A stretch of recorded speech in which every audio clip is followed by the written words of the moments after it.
महात्मा उपासक डॉक्टर सोहनराज तातेड़ पुनरुत्थान और आत्मविज्ञान के बाद अब ला रहे हैं सनातन सत्य, जैसी दृष्टि वैसी सृष्टि, कुदरत, कुदरती रचना एवं कुदरत के कानून से शाश्वत सुख की प्राप्ति।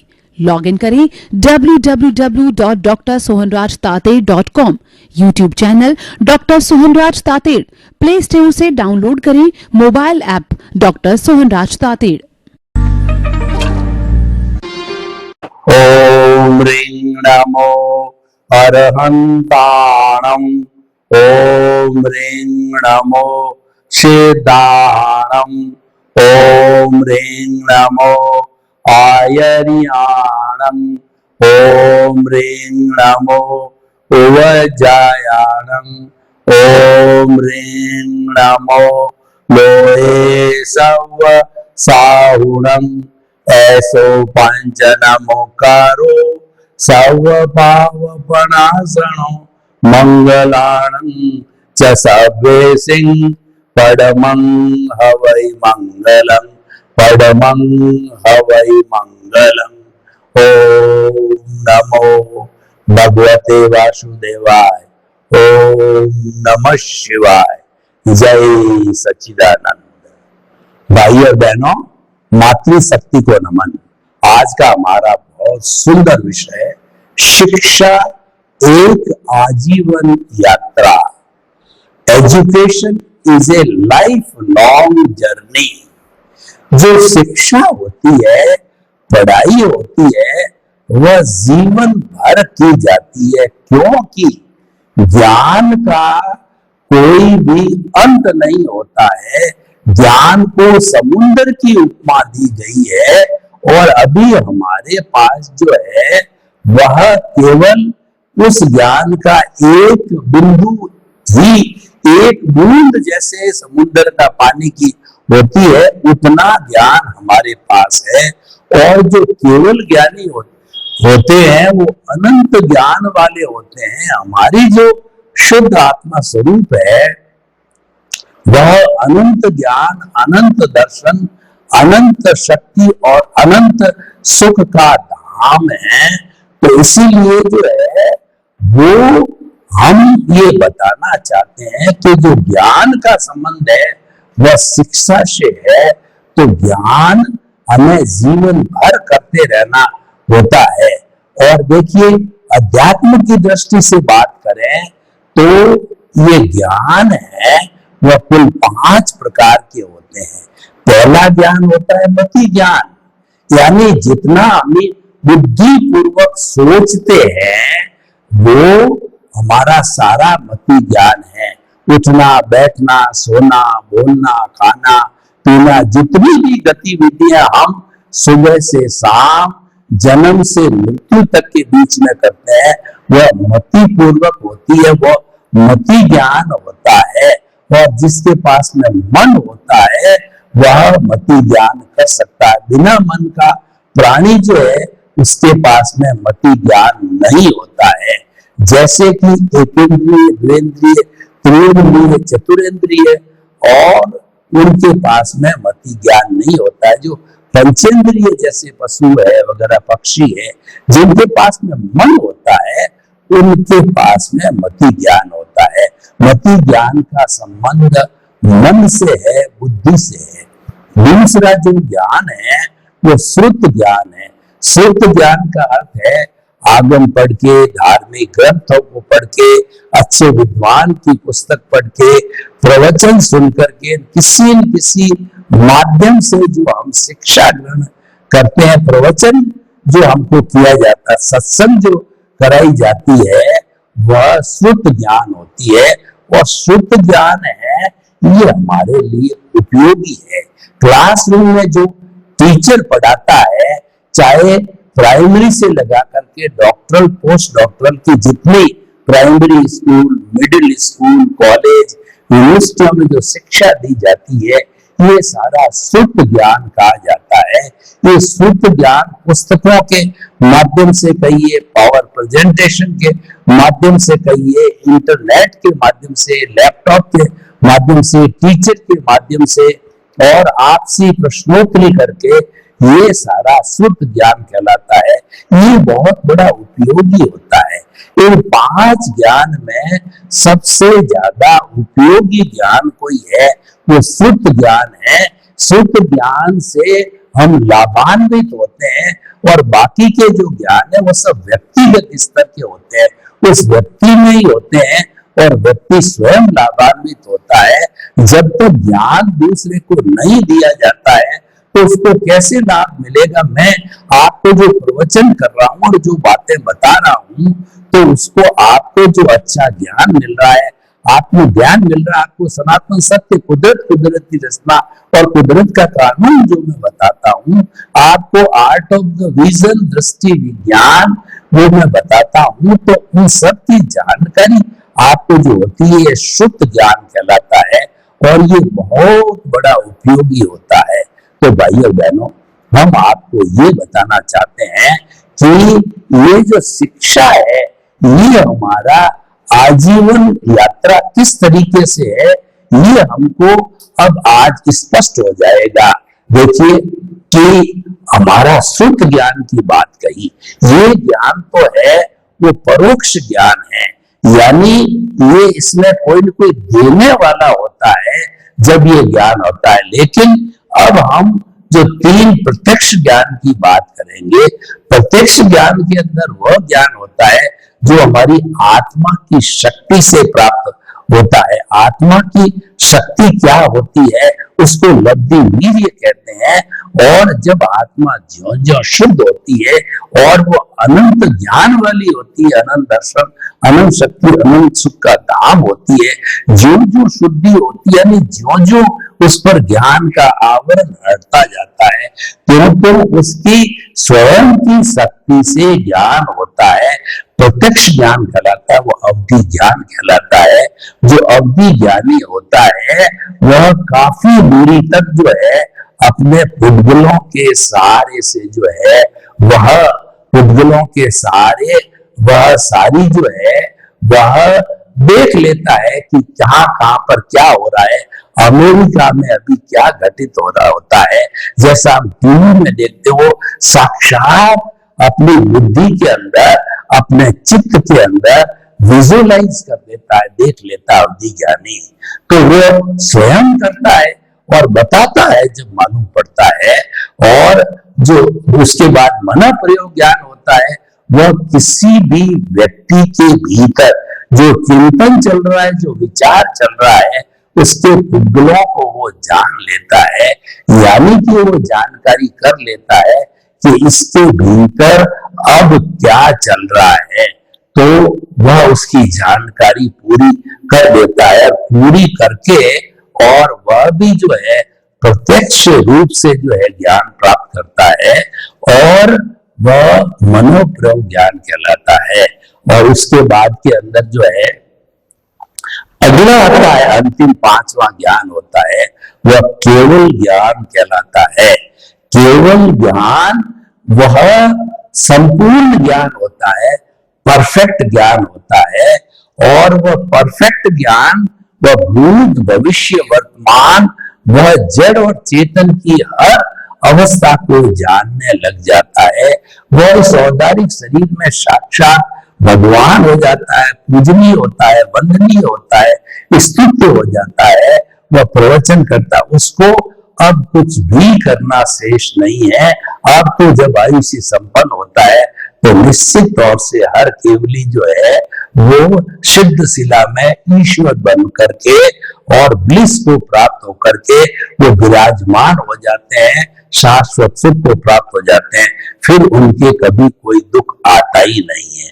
तो भाई और बहनों, हम आपको जो आज का विषय है, शिक्षा जो है वह हमारी जो है लाइफ लॉन्ग यात्रा है, जीवन पर्यंत यात्रा है। हर क्षण हम सीखते रहते हैं, सिखाते रहते हैं, यानी हम अपना अनुभव बढ़ाते रहते हैं। और शिक्षा किसको कहा जाता है? शिक्षा वो माध्यम है जो व्यक्ति को सिविलाइज्ड बनाती है, गुणों से युक्त बनाती है।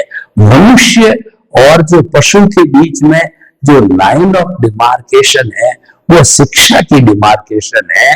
कि पशु के पास में शिक्षा नहीं होती है, व्यक्ति के पास में पूर्ण रूप के शिक्षा कहिए या ज्ञान कहिए, मैं यहाँ पर शिक्षा को ज्ञान से जोड़ रहा हूं। तो जब वो किसी के पास में ज्ञान या शिक्षा होती है तो वह पूर्ण रूप से जो है वह उसको जान लेता है।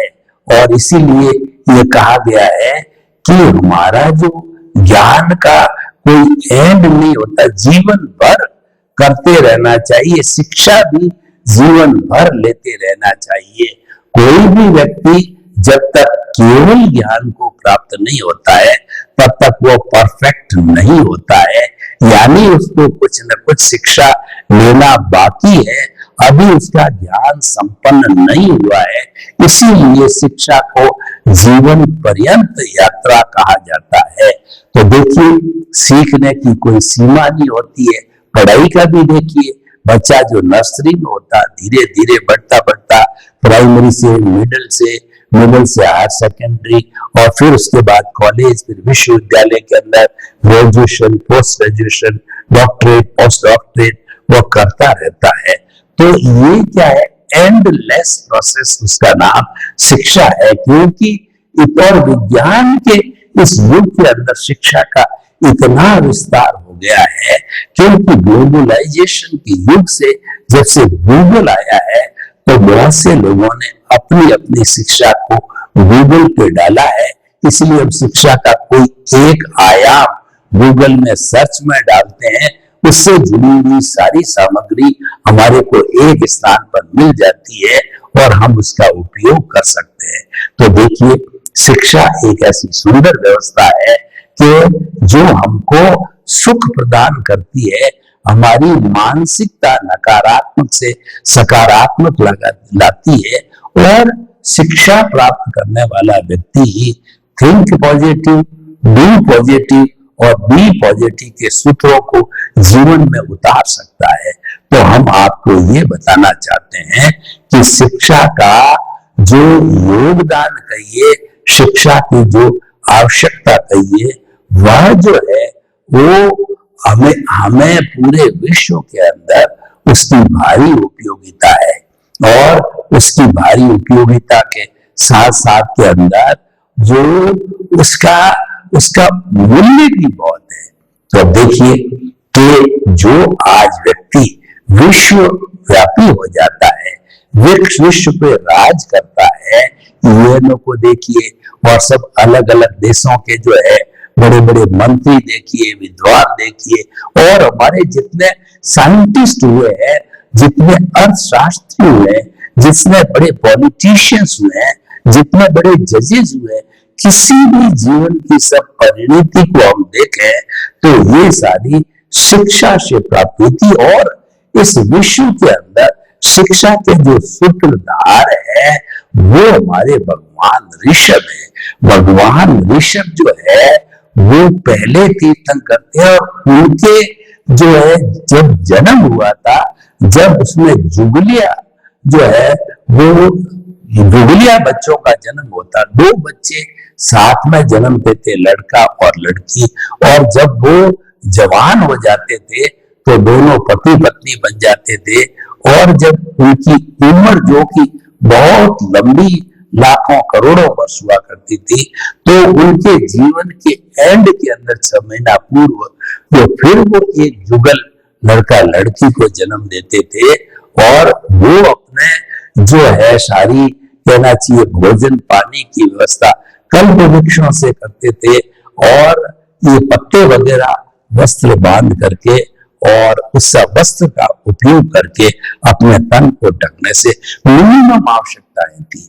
उसके बाद में जितनी भी शिक्षा की हर ब्रांच की तरक्की, चाहे कृषि की हो, चाहे जो है वो कपड़े की हो, चाहे जो है हमारे लेन देन की हो, बैंक की हो, सब तरह की शिक्षाओं के सूत्रधार जब भगवान जो है वो ऋषभ के रूप के अंदर राजा हुए थे, जो राजकुमार थे, तभी उन्होंने सूत्रपात किया। 83,000 वर्ष तक उन्होंने जो है वो गृहस्थ धर्म को पाला, राजा रहे।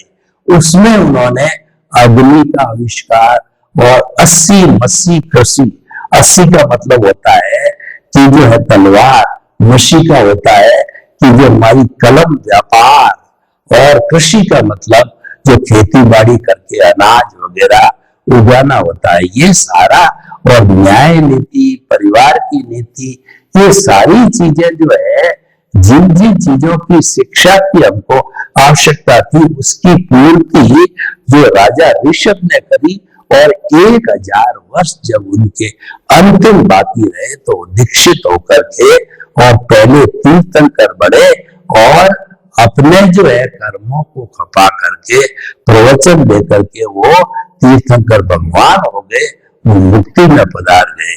तो हम ये कहना चाहते हैं, शिक्षा का प्रारंभ भगवान ऋषभ से हुआ था जब वो राजा थे। तो इस तरीके से शिक्षा का इम्प्रूवमेंट होता गया। और आज जो हमारे बाद में जो शिक्षा नीति आई थी, वह शिक्षा नीति अंग्रेजों की मैकाले वगैरह की बनाई हुई थी, जिसके अंदर हमारी भारतीय संस्कृति का जो भावनात्मक पक्ष होता है, वह उस पक्ष को प्रस्तुत नहीं किया गया। तो हम पूरे जो है विद्वान बन गए। वो यही चाहते थे, अंग्रेज चाहते थे कि ये इंडियन डॉग्स है वो क्लर्क बन करके रह जावे, ऊंची शिक्षा लेकर के वो बड़े अफसर या कोई बड़ा पोस्ट पर नहीं आवे। तो उन्होंने जो है आने भी नहीं दिया, उनको छोटी शिक्षा से ही जो है जोड़े रखा, बड़ी शिक्षा नहीं दी। जब देश आजाद हुआ तो हमारी शिक्षा नीति बनी, तो उसके बाद भी भावनात्मक पक्ष कमजोर रह गया। देखिए, शिक्षा तो लाइफ लॉन्ग जर्नी है, लेकिन शिक्षा के अंदर क्या IQ तो बढ़ जाता है, जो इंटेलेक्चुअल क्वोशेंट तो बढ़ जाता है। ई मतलब इमोशनल क्वोशेंट होता है। हमारी जो भारतीय संस्कृति केवल IQ पर आधारित नहीं है, ये तो आचार प्रधान संस्कृति है, त्याग प्रधान संस्कृति है, चरित्र प्रधान संस्कृति है। तो भारत में जो शिक्षा का अर्थ यह है कि if the wealth is lost, nothing is lost, if health is lost, everything is lost, and if the character is lost, everything is lost. यानी कि ये चरित्र प्रधान संस्कृति होने के कारण चरित्र के मूल्यों की शिक्षा दी जाती थी। व्यक्ति को विनय का गुण है, सौहार्द है और भातृत्व है, भाईचारा है, मैत्री, प्रमोद, करुणा, मध्यस्थता, जितने जितने मूल्य जीवन के लिए संवेदना आवश्यक होते थे, उनकी शिक्षा गुरुकुल प्रणाली में पुराने जमाने में दी जाती थी। पुराने जमाने में जो गुरु जो है अपने आश्रम में बच्चे को रख करके प्रकृति की गोद में गुरुकुल बने हुए होते थे, तो प्रकृति के दर्शन भी हो जाते थे। प्रकृति दर्शन ही ईश्वर का दर्शन है। और वहां की जो जीवन शैली थी वो सम, शम और श्रम की जीवन शैली थी गुरुकुल की। सम का मतलब समभाव, कि आपको जो है वहां पे जीवन इतना सादा होता था कि simple living and high thinking. तो वहां सम की साधना करवाई जाती थी कि आपको जो है वो ठंडा मिले, गर्म मिले, थोड़ा मिले, ज्यादा मिले, और आपको सैया सुखकारी मिले या जमीन पर लेटना पड़े, जैसी भी अपने परिस्थिति वहां पर हो, उसके अंदर एक सा भाव रखना, यानी सुख और दुख को, तिरस्कार और सम्मान को, और कम सुविधा को, ज्यादा सुविधा को एक साथ समझना, उसके अंदर भावों को ऊंचा नीचा नहीं करना, वह समभाव की स्थिति कहलाती है। तो उसे हम समभाव कहते हैं, वो सम की नीति कहलाती है। दूसरा शम, सम का मतलब है कि समन करना। समन करने का अर्थ यह है कि वो जो है नियंत्रण करना। नियंत्रण कैसे होता है कि आपके अंदर क्रोध, मान, माया, लोभ, ये नाग है, ये जब पुकारने लग जाते हैं तो क्रोध में आदमी चंडाल हो जाता है। और अहंकारी व्यक्ति जो है वो सामने वाले को कुछ भी नहीं समझता, अपने आप को सुपीरियर समझता है, अन्य सभी लोगों को इंफीरियर समझता है, और माया वाला छल कपट करके लोगों को लड़ा देता है और लोग बड़ा अनावश्यक संग्रह करता है, उसको आवश्यकता नहीं, वो ग्रीड में चला जाता है। और इसके अलावा भी बहुत से नेगेटिव थॉट्स है, तो उन सब क्या जो कंट्रोल करना वो शम की नीति कहलाता था, ईक्यू कहलाता था। इसका डेवलपमेंट होना, ईक्यू का मालिक बनना, इमोशनल क्वोशिएंट को डेवलप करना, ये सबसे ज्यादा इंपॉर्टेंट गिना जाता था गुरुकुल शिक्षा प्रणाली के अंदर। और एस क्यू का मतलब स्पिरिचुअल क्वोशिएंट, ईश्वर में, आत्मा में और ध्यान के अंदर, प्रभु भक्ति के अंदर, अहिंसा में, इन सब का विश्वास करना जो है वो स्पिरिचुअल क्वोशिएंट कहलाता था। तो हम ये कहना चाहते हैं कि ये सारी चीजें पहले शिक्षा के द्वारा मिलती थी, आज भी मिल रही है, पर पुरानी मूल्यों की संस्कृति थी, मूल्यों को जीना सिखाया जाता था और ईक्यू और एसक्यू पर बहुत ज्यादा जोर दिया जाता था। आजकल ईक्यू और एसक्यू वो बिल्कुल लोग भूल गए हैं, आईक्यू को ही आवश्यक मान लिया गया। वर्तमान की शिक्षा प्रणाली जिसके अंदर अंग्रेज लोगों की शिक्षा का ज्यादा पुट है, तो अभी भारत सरकार ने उसके कारण क्या हुआ, जो आईक्यू वाली शिक्षा प्रणाली थी उसमें इंटेलेक्चुअल तो बहुत तैयार हो गए लोग, लेकिन समाज के अंदर कोई सुधार नहीं हुआ। समाज में पढ़े लिखे लोग हैं वो ज्यादा हिंसा करने लग गए, रेप करने लग गए, मर्डर करने लग गए, अत्याचार करने लग गए, मिलावट करने लगे, एटीएम तोड़ने लगे और दूसरा साइबर जो है वो अपराध करने लगे। सारे सारे अपराध जो है, क्योंकि ये कम्मे सूरा से धम्मे सूरा, जो कर्मवीर होते हैं वही धर्मवीर होते हैं, उन्होंने अपनी बुद्धि का दुरुपयोग किया। जो हमारी बुद्धि शिक्षा के द्वारा प्राप्त हुई थी उसको सुबुद्धि नहीं बना के कुबुद्धि बना दिया और उन्होंने उस बुद्धि का जो है दुरुपयोग करके अनैतिक कार्य करने लग गए। तो उससे क्या हुआ कि इंटेलेक्चुअल तो वो कहना लगा नहीं कि ये डिग्रीधारी है, इतना बड़ा व्यक्ति है, लेकिन उसका इमोशंस तो कुछ है ही नहीं, उसके अंदर गुण तो कुछ है ही नहीं है, उसमें वैल्यूज तो कुछ है नहीं। तो वर्तमान में हमारी भारत सरकार ने इस पर पुनर्चिंतन किया और नई जो है वो हमारी शिक्षा नीति, न्यू एजुकेशन सिस्टम बना, उसमें उन्होंने जो मिसिंग ईक्यू था, यानी हमारी गुरुकुल प्रणाली के अच्छे अच्छे तत्व थे, उन तत्वों को इसके अंदर इंसर्ट किया कि जब भी बच्चा शिक्षा ले कॉलेज में, यूनिवर्सिटियों के अंदर, और खास तौर से कॉलेज यूनिवर्सिटी है वो मैच्योर होता है बच्चा और आगे जाके वही ग्रस्त में प्रवेश होता है, संसारिक कार्यों में प्रवेश होता है, तो उसका ईक्यू, उसका भावनात्मक क्वोशिएंट है, उसमें विकास होना चाहिए ताकि कि वो संतुलित व्यक्ति बने। अकेला ईक्यू है, वो विद्वान तो है लेकिन वो अधूरा व्यक्ति है, और जब उसमें ईक्यू आ जाता है, आईक्यू और ईक्यू मिलकर के वो परफेक्ट व्यक्ति बनता है। देखिए, मैं पुराने जमाने की बात करूं तो पुराने जमाने के अंदर जो हमारी कहना चाहिए, पुराने जमाने में हमारी जो थी, अपने वो कहना चाहिए कि वो हमारी जो माताएं थी या हमारी जो दादियां थी, वो कितना उनका ईक्यू बढ़ा था वो बताना चाहता हूँ आपको। तो पुराने जमाने में 10-10, 12-12 बच्चे हुआ करते थे। वो पढ़ी लिखी नहीं थी, लेकिन उनका विवेक जो है इतना जागृत था, उसका इमोशनल क्वोशिएंट उसका इतना जागृत हुआ करता था कि वो जो भी निर्णय लेती थी वह जो है एक जो संतुलित निर्णय हुआ करता था, क्योंकि इसमें क्रोध, अहंकार, माया, लोभ का शमन हुआ करता था।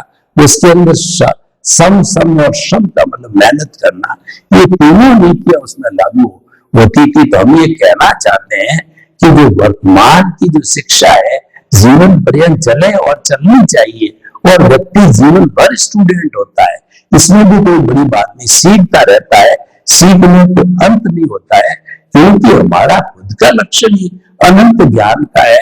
हम तो नया कुछ नहीं सीखते हैं, तो हम जितना जितना जो है ये IQ और EQ को बढ़ाते हैं उतना उतना हमारा ज्ञान का जो पर्दा है वो आत्मा से हटता जाता है, और उसके पर्दे के हटने के कारण जो है हमारी शुद्धि होने लग जाती है आत्मा की। तो हम ये आपको ये बताना चाहते हैं कि माना कि हमारी शिक्षा जीवन पर्यंत यात्रा है, पर शिक्षा से हमको हासिल क्या करना है, ज्ञान से हमको हासिल क्या करना है कि ज्ञानस्य सार मायारो, ज्ञान का सार आचार है।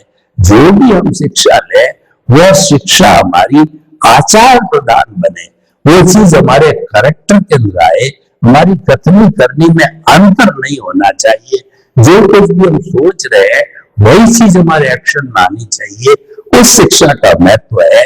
मूल बात हमारा निष्कर्ष यही है कि शिक्षा जीवन पर्यंत यात्रा है, मान लिया, परंतु शिक्षा जो सीखी जाए, जो कोई भी अपनी अपनी ब्रांच की शिक्षा सोचो, लेकिन उसमें मूल्य होना चाहिए, मानवतावादी होना चाहिए।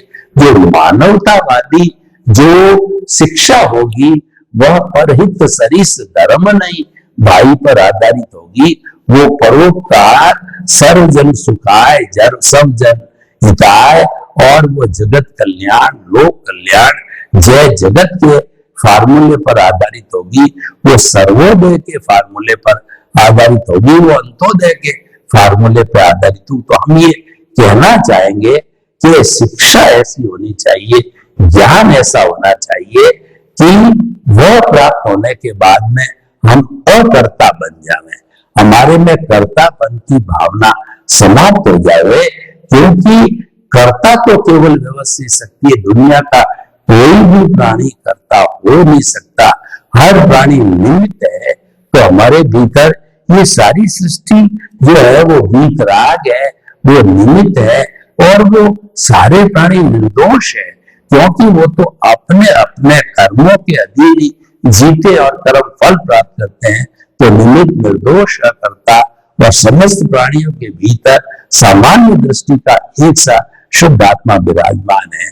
तो हम ये कहना चाहते हैं शिक्षा ऐसी होनी चाहिए, परोपकार करने की, जिसका प्राप्त करके किसी को दुख न हो, किसी के प्रति बुरे भाव नहीं आए, हम किसी को दोषी नहीं देखें, और हमारा अज्ञानता राग द्वेष हर्षण करता रहे। सर्वे और सुखिनः सर्वे सन्तु निरामया, लोक के सब जीवों को सुख मिले, शांति मिले, आनंद मिले, प्रेम मिले, सौहार्द मिले, और सभी हिल मिल करके वसुधैव कुटुंब का निर्माण करें और शांति से जीवन यापन करें।